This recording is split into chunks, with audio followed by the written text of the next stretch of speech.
What's up, guys? This is Corey with Dirt City Games, back with another deck profile for y'all. So today we're going to be taking a look at one of my favorite leaders in the game, one that unfortunately just hasn't seen just a whole ton of success recently, but I think is really just kind of sitting back and has the opportunity to do well, and that's Hercule.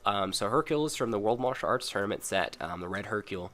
The advantages of this leader is his mad hand advantage. Hercule draws insane amounts of cards. He's always just going to have high hand advantage, probably the best hand advantage leader in the game. Obviously, there are some rough matchups for him. Things like Janemba, more specifically, is kind of a rough matchup just because you draw so much.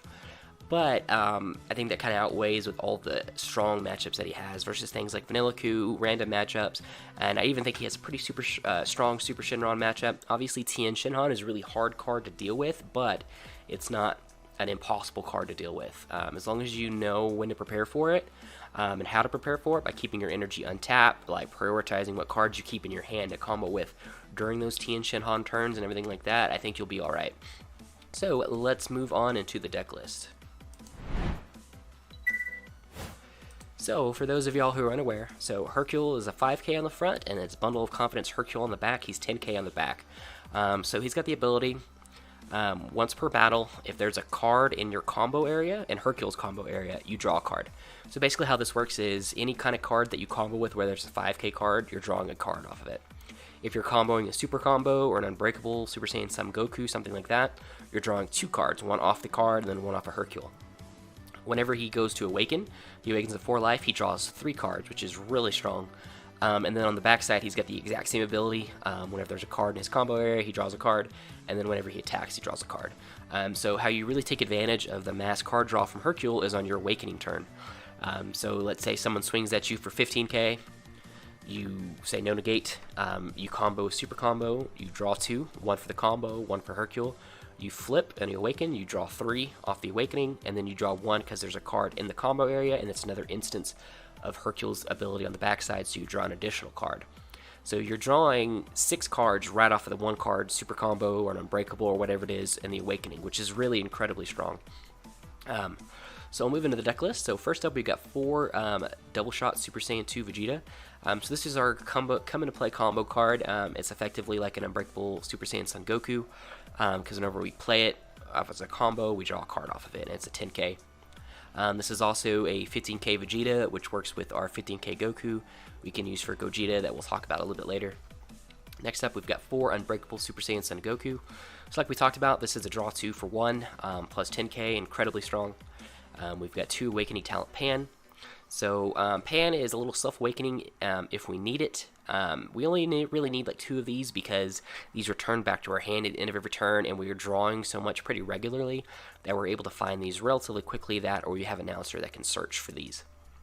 Next up, we've got Awkward Situation Trunks. So he's a 2 for 15k. He's a World Martial Arts Tournament card, so the announcer can find him. He's also blue, which is relevant just because generally we're only charging blue. He's got the ability, once per turn, if there is an Otosuki in play, you can put it at the bottom of your deck and KO one of your opponent's battle cards. So he gives us access to really good removal for 2, which is really good for things like Broly and different things like that we just need to really deal with. Next up, we've got a playset of Test of Strength Son Goku and then 3 Test of Strength Oob. So Test of Strength Son Goku is a 3-drop 15k double strike, and then he's got the auto, whenever you play this card, you can play Test of Strength Oob from your hand into play, and then they both get plus 5k. And then Test of Strength Oob says whenever he comes into play, if Goku's in play, you can take 2 of your opponent's battle cards with power to 20,000 or less and put them at the bottom of their deck. So again, this is like a pseudo type removal. It just puts them at the bottom of the deck. It kind of board clears for you. And then for 3 energy, you're getting a 20k double striker and a 20k crit, which is really strong. Also, Goku is a 15k Goku, so it works for our Gogeta with our Vegeta. Next up, we've got 2 Awkward Situation Otosuki. He is a 4-drop. We're never actually going to pay his hard cost because he has an auto whenever Trunks is in play. If there's not another Otosuki in play, you may play him from your hand for free. So for 2, you're getting 2 15k bodies that you can swing with both of them, then use this Trunks auto to put Otosuki at the bottom and then remove something, which is really strong. We're not running a whole ton of these. You don't ever really want to see these super often, but it gives us an option for removal if we need it.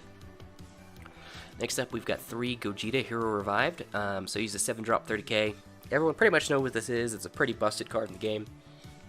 But It fits in really nicely with what Hercule's trying to do with all of his card draw, and then he just naturally runs these 15k Gokus and Vegetas, so he's just a pretty seamless fit in here, and it gives him a real finisher option, aside from our Demigra. Next up, we've got 4 of our super combo. We're just running the yellow World Martial Arts Tournament Goku. You could really run any of the World Martial Arts super combos. We're going yellow just because, while we're not running it currently, if ever you want to decide into like a yellow type package, having the yellow one already just kind of gives you those options. Alright, next up we have Announcer Ever Curious. So that is the 1-drop, 1k, whenever he comes into play. Search the top 7 cards of your deck for a World Tournament card and put it in your hand. So just really great searcher. He's also black, which is relevant, that you'll see here in a little bit. We've got 4 Announcer Play-by-Play Pro. So he's got 2 different abilities. For one, he's just a negate. You play him, negate an attack. Or if you play him on your turn, if you have 2 or more World Martial Arts Tournament cards in play, you draw 2 cards. So a lot of the time, more often than not, you're using him to draw cards as opposed to using him as the negate, because you're not overly necessary in having negates. But he's a great dual option there. He's also a black card. He's searchable off the Announcer, all that good stuff. Next up, we have Crisis Crusher Son Goku. So this helps us deal with a lot of different type decks. Super Shenron type decks early. It helps us control the Kid Goku matchup a little bit by removing the Bonds of Friendship, or removing the Kid Goku and things like that. All sorts of different random matchups as well. So he's a 3-drop 5k, but if you have no other battle cards in play, you can pay 1 to play him instead.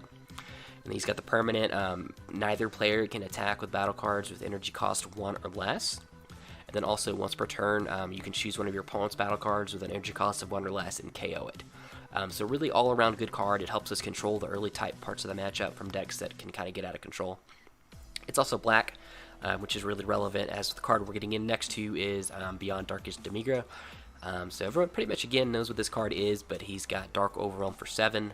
So as long as you have at least 7 black cards in your area, your drop area, you send all of your warp drop to the warp, and then you play him. So he's a 40k triple striker, and then whenever he swings, you look at your opponent's hand and you can take 4 battle cards there and combo with them. So he's really strong. He's another finishing option. If you know your opponent's out of negates, this, that, and another, you can just kind of clear their hand with Demigra.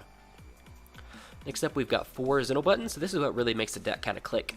So Xeno Buttons is 0-cost extra cards. A counter attack. It's not a negate, just a counter attack. Untap all of your blue energy. So really good on defense. You know, if we're aggressive on our turn, we tap out all our stuff. We play a Xeno Button on the first swing. We untap everything and we can combo. Or if we're having to combo multiple attacks and, you know, pay cards to combo cards, pay energy to combo cards, and you can play a Xeno Button on the next swing, untap everything, and kind of get a restart. So very strong there. Next up, we've got 4 Senzu Bean. Again, just a really strong, with Hercule only being a 10k on the back. Senzu Bean's really important for us to make him a 15k or higher, to really just kind of ward off multiple swings. And then finally, we have 2 Objection. We're only running 2. We draw so much, it's not overly relevant having more than that. But this is just letting us get into our Demigra or our Gogeta like a turn earlier, which is really strong for us. Moving on the sideboard. Sideboard, like normal, is kind of a work in progress, depending on what you're expecting to see, how you're expecting things to play out, and all that kind of stuff. But for us, right now, we're playing 2 Hidden Power East Supreme Kai. This is just a double strike option. It's also searchable off the Announcer, which is really nice. 2 Borgos, just kind of energy manipulation control.